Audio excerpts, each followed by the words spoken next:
We end the summer with a very hard gospel. What could Jesus possibly mean by saying, "Whoever comes to me and does not hate father and mother, wife and children, brothers and sisters, yes, and even life itself, cannot be my disciple. Whoever does not carry the cross and follow me cannot be my disciple." When I was the new rector at Christ Church Accokeek in 1979, I invited Jews for Jesus to come and speak on one Sunday. I was young, I didn't know any better, I invited them. I would not recommend anybody do that today, but I was 31 years old. At the time, I was intrigued and thought that Jews who become Christians were something I should support. The congregation loved them. However, most of the Jewish Christians who spoke had been raised as Orthodox Jews, and when they converted to Jews for Jesus, their families cut them off from all contact and in many cases had funerals for them. Their families believed that in becoming a Jew for Jesus, they had turned their backs on everything the family held sacred, denied its identity, and to save itself, the family had to absolutely cut itself off from the converts. This is the situation we're reading about in Luke this morning. Becoming Christian in Luke's time was not simply joining the majority culture.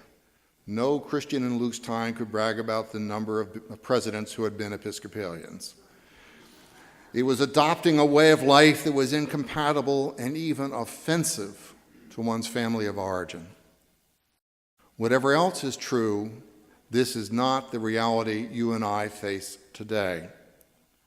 I would argue that Christian life would be enhanced if becoming Christian meant that we became critical of the majority culture, but that is only rarely true. Christianity today is nice and fully tamed by the culture around us. From time to time, I'm asked to baptize people because it is a cultural expectation.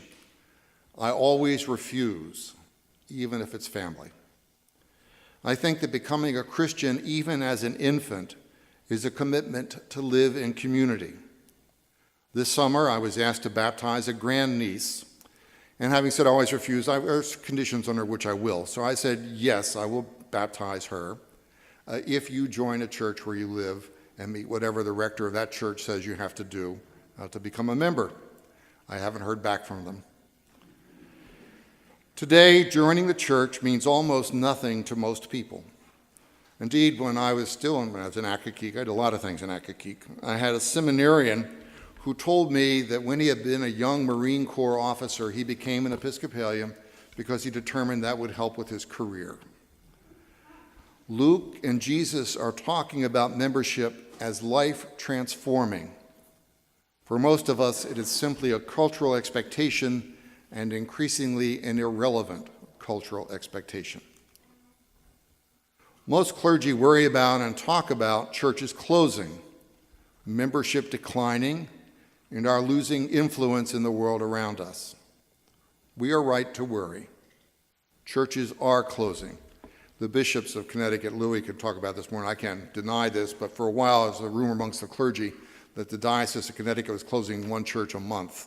We're not doing that badly, but we're closing a lot of churches. Churches are closing, especially in New England. Membership is declining universally, even among the conservative evangelicals that you hear about.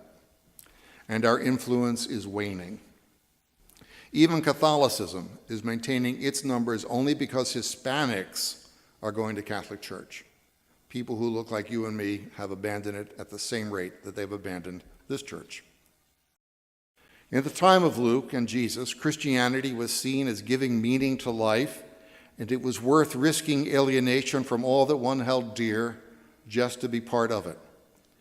Unfortunately, we lost that sense of meaning in this country long ago. And can you imagine anybody kicking anybody out of Massachusetts for being a Baptist? We can look and see just how quickly meaning can be lost if we look today at Poland and Ireland. When the Poles were still behind the Iron Curtain And when the Irish were rebelling against the British, so many young men had vocations that both countries exported priests. Today, not so much. To be Catholic in Poland and Ireland at one time was a stand for meaning against power. Today, the church is seen perhaps as a relic of the past. So how do we find relevance without being persecuted? No one has figured that out successfully. Some churches grow because they have charismatic leadership that draws people in. This is dangerous because if the leadership fails or moves on, the congregation dies. Just look at St. Paul's in Darien. It used to be the largest church in the Diocese of Connecticut. Tiny now. Some churches grow because of programs they offer. I was joking after 8 o'clock that when I used to have to lead youth groups, we told people that you need to come to church and get pizza every Sunday night. And if you attended 5 times in a row, you got to go on a skiing trip. We were careful not to talk about Christianity because that might alienate them. Recent studies have said that the only 2 things which can be counted on to keep a church alive are great and consistent preaching, and with that preaching attracting people who are already churchgoers moving to the community. Good preaching and people who move here who already have the habit. Recent studies have confirmed that our chances of converting those who have never gone to church are infinitesimal. Now, I'm sure that everybody who has started coming just out of the blue will speak to me today and say that's not true, but statistically it is true that we are successful when we appeal to people who are already in the habit and we distinguish ourselves by the quality of the preaching. Of course, we need to continue doing outreach to people who don't come because it is important. We gain some membership, but statistically it's tiny. Having said all that, there are times the clergy ought always to preach conversion sermons. We classify those who attend rarely in a number of ways, a couple of which you may have heard of and one of which you have probably not. You've all heard of C&E Christians, right? They're the reason we need folding chairs on Christmas Eve and maybe on Easter, Christmas and Easter Christians.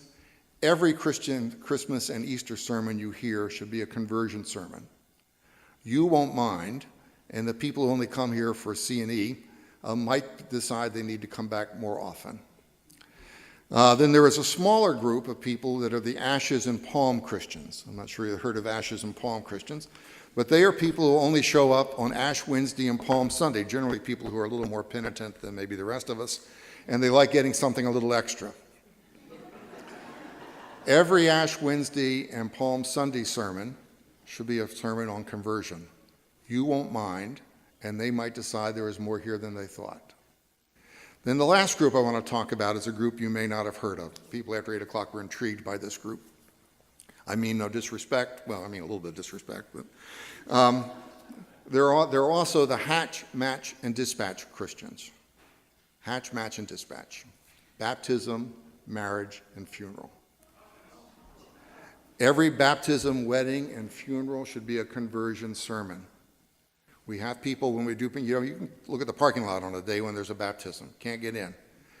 A lot of people are here. They're not sure why. Somebody's being baptized. Perfect opportunity to try and get some of them to say, I'll come back. Weddings. Shouldn't be about how wonderful the couple is. Should be about conversion. And I've had people join churches based on having been to a wedding. Funerals should not be, especially when you're marrying somebody you don't know, it's always dangerous to speak about that person. As I may have told you the previous time, my first funeral was for somebody I'd never met in Accokeek. And I called him by his first name, which absolutely no one had ever called him by in his entire life. So one of the guidelines to be sure whatever you're saying is relevant to the person who died. But moreover, you have people in church who feel like they need to be here, but don't see a reason to be here the rest of the year. Conversion sermon. So C&E, Ashes and Palm, and Hatch, Match, and Dispatch are times when we should especially be thinking about preaching conversion. As we're in this transition, we need to understand that preaching is crucial. And we need, therefore, as I've said before, to be certain that we give whomever we call the space to take time to write a good and compelling sermon so that you and I will have a reason to go to church, and especially to this church. Again, when I was in my second year in Akakik, 1980, 1981, a parishioner came to me. She and her husband had been a member of the church next door where I'd done my field work when I was a seminarian in Virginia. And they liked my preaching, and so they came over. They felt like the preaching at St. John's was, So they came over to Christ Church and joined, as did a few other families. I was very flattered by that. After listening to me for a year, she called up and said she wanted an appointment to talk to me. So I thought, well, I know what this is about. Her husband was an outrageous drunk. I think she wants to talk to me about her husband. And I also knew that her daughter and she, her grown daughter and she, were estranged, didn't talk even once a year. So I'm sure she wanted some pastoral counseling. So I put on whatever few pastoral counseling skills I have and sat down ready to talk to her. And instead she said, and I can still see her to this day, she said, my husband doesn't respect me. My garden club doesn't respect me. My bridge club doesn't respect me. The women I play golf with don't respect me. And the way you preach, you don't respect me either. That when you were a seminarian, you prepared your sermon, they were carefully delivered, and we moved here because of that. She said, whatever you're doing now, it does not speak to me at all. Well, what I was doing now, in 1981, was a reflection. When I was at Princeton after Virginia, the rector of the church, Worley Schwartzentruber, had been raised as a Canadian Mennonite missionary in Argentina. And he believed that sermons were crucial. Unfortunately, he believed they should also be an hour long. And so the family service, he would cut them back to 40 minutes. And the parishioners were saying, you know, our children just can't sit still for all this, Father Schwartzentruber. It's all wonderful. So he said, would you preach at the family service every Sunday? And I said, look, I'm a graduate student. I've got a family. I really don't have time to write a sermon. And they said, just say whatever comes to mind. So I would, before I left the house, I would look up the lessons, and then while I was driving to church, I would think about them, and then I said whatever comes to mind. You know, well, I was teaching fellow, so the Bible was not any real challenge for me at that. I thought at that it's more of a challenge now. And I would say whatever comes to mind, and they loved it. So when I went to Akakik, I thought, oh, you know, I've got this preaching thing down pat. So I would wake up at 5 in the morning, look at the lessons, decide which one of them I knew the most about, write some notes down on a 3x5 card, and walk up and down the aisle. And I would say, you know, I would say, hi, Andrea, and talk to you, and then I would talk to Ralph, and I'd talk to people, and they were very engaged, and it was very entertaining. I was sort of a comic priest. And people absolutely loved it. But I said nothing serious. You know, sometimes it was okay, sometimes it was horrible. Occasionally people found it moving and wonderful because I touched on some pastoral issue. But I wasn't preaching the gospel. So this woman came to me and she said, you know, you're not taking me seriously. Best thing that ever happened to me. From that day to this, and I hope into the future, I have written out every sermon I've ever preached. I go off it a lot, but I've written it out. Because that's the only way we can be sure we're taking the gospel seriously. To take the gospel seriously can occasionally, I could have fun with this lesson, occasionally means saying things that you really don't want to hear, but might need to hear. Because the gospel has some critical things to say about the way we live. She and her husband stayed in the church.